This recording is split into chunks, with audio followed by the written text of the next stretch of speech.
If you continue, sister.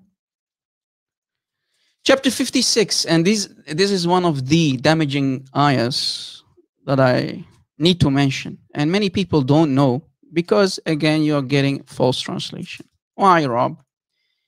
Here, this chapter and this ayah, chapter 56, ayah 37, it says "Uruban atraba."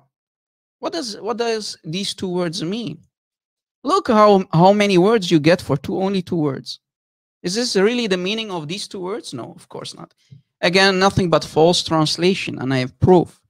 Let us see what uruban means, sister. Do you have any idea what it could be? What it means? Do you have any? Take a wild guess. I would take a guess just from what they're saying the translation is. I imagine that the first part is something to do with, or I don't know, good women or It those. says husbands. It says husbands, right? So the beloved of their husbands would be nice wives. The Muslimas, right? Yeah, okay, sure. Yeah, the married women of the Muslim men, the wives. But what does it mean? What does it really mean? Let us investigate, guys. I have some damaging stuff, and I hope you can take notes. Chapter 56, ayah 37. Let us go. This is the book. This is the book of who? Al-Imam al-Azim Jalaluddin al-Suyuti. Jalaluddin al-Suyuti, the one who wrote Al-Jalalain, the teacher. You must have heard of Al-Jalalain, right, sister? Tafsir Al-Jalalain. That guy. So Imam Jalaluddin al-Suyuti, that guy, in his book, right, Shaqaq al-Atraj fi Raqaiq al-Ghunuj. In his book, he died in the year 911 Hijrah, after Hijrah, in the year 911. So we know he wrote this book. We know the title of the book. His name is Imam al-Azim Jalaluddin al-Suyuti, the guy of Al-Jalalain. Yeah, that guy. In his book, this is the book. If we go to page 69, I know, guys, bear with me. I'm going to give everything. I'm going to make everything clear. I only want you guys to take screenshots from now on because I will provide the English translation too. So what does it say? Here, the same ayah is mentioned. Uruban Atraba, on page 69 of this book. Uruban Atraba, the Quran. Uruban Atraba. Uruban Atraba. So chapter 56, ayah 37. So he's going to explain what urub means. Uruban. Uruban. أطبق المفسرون وأهل اللغة على أن العرب جمع عرب أو عروب وإنها القحبة. Here's the translation, guys. عربا أطرابا. What the Quran? This is Quran. Chapter 56, ayah 37. The commentators, al-mufassirun of the Quran, the commentators of the Quran, and the scholars of the Arabic language, وأهل اللغة, they all agreed on the meaning of uruban. The first word, remember, you have to read from right to left. That's how Arabic language works. Uruban atraba. Uruban. What is the meaning of uruban? Meaning dohor wa inna al-qahba.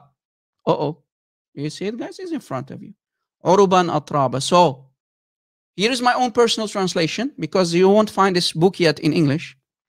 In Shaqaq al-Atraj fi Raqaq al-Ghunuj of Imam al-Azim Jalaluddin al-Suyuti, the same guy who wrote Tafsir al-Jalalain of the Quran, Jalaluddin al-Suyuti explains the meaning on page 69 for chapter 56, ayah 37. Uruban atraba. Transliteration, how you spell it. Uruban atraba. Uruban, what does it mean? The scholars of the Arabic language and the mufassirun, the tafsir daddies, agreed that urub is the plural of arub, and the meaning is qahba, a whore.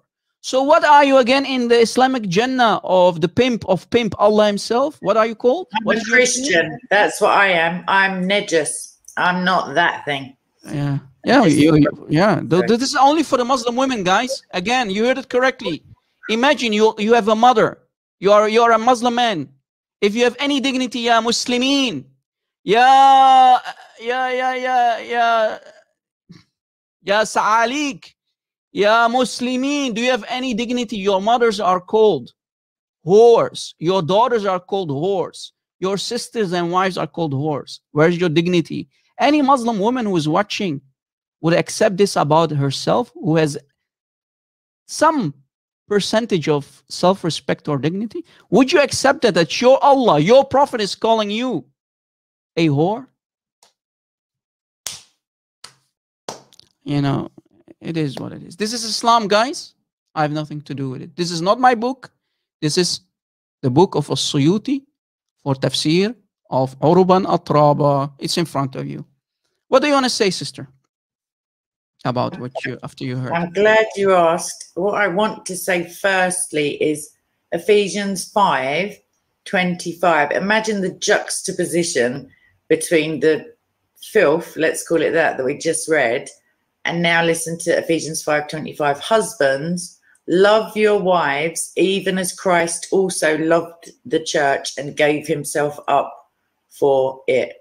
So, like the greatest, like the love that God has for us, if any, like the real God, obviously, cannot be diminished or increased even an iota. Nothing we can do of ourselves can make him love us more, and no sin we can commit can make him love us less. While we were yet sinners, he loved us perfectly, enough to die for us, to come to earth and die for us.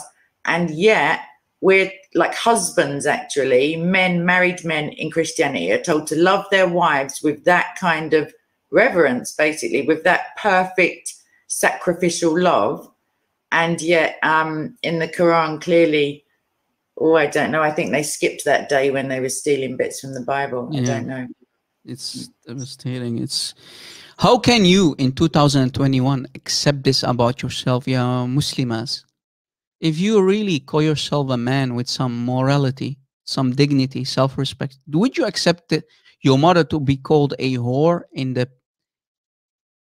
Jannah, in the pimp, his Jannah, Allah and his Prophet, the pimps of pimps, in his red light district?